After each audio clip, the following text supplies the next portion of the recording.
यो चाहिँ नाम्चीको रोज गार्डन हो। अनि हेर्नुहोस् है, यहाँ चाहिँ रोजहरूको चाहिँ एकदम गुलाबको भेराइटिजहरू चाहिँ एकदमै धेरै मात्रामा छ। अनि यहाँनिर चाहिँ जब एन्ट्री हुँदाखेरि नै गुलाबको स्मेलहरू चाहिँ एकदमै राम्रो आउँदै गरेको थियो यहाँनिर। यो अहिले रोज फुल्ने टाइम सिजन भएकोले गर्दाखेरि धेरै मान्छेहरू चाहिँ घुम्नु आएको रहेछ अहिले हो। अनि हामी पनि नानीहरू लिएर यसरी गएको थियौँ घुम्नु। केही छन् रमाइलो भयो, हरियाली पनि त्यति नै मजाको।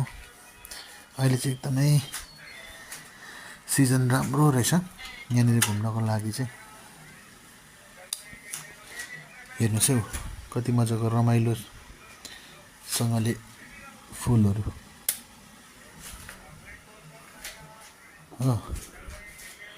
रातोदेखि लिएर सेतो, पहेँलो, कलेजी कलरदेखि लिएर कस्तो कस्तो चाहिन्छ तपाईँलाई, स्याफ्रन कलरकोदेखि लिएर सबै प्रकारको गुलाबहरू चाहिँ छ।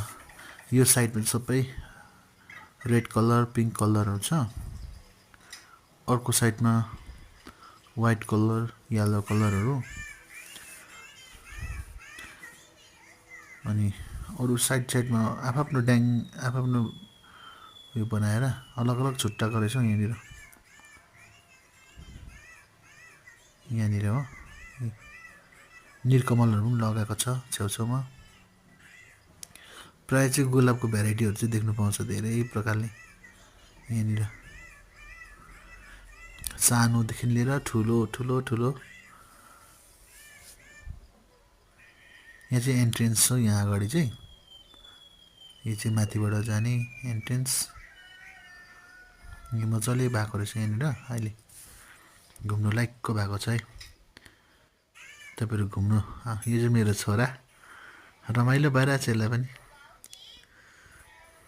भर्खर भर्खर हिँड्नु सिक्दैछ।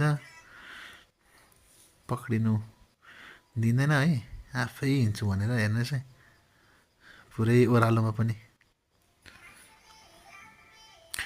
रमाइलो भइरहेछ, मान्छे धेरै देखेर यसलाई पनि।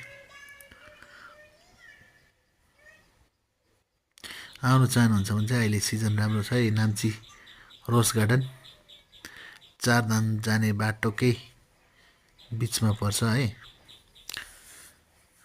ल, थ्याङ्क यू।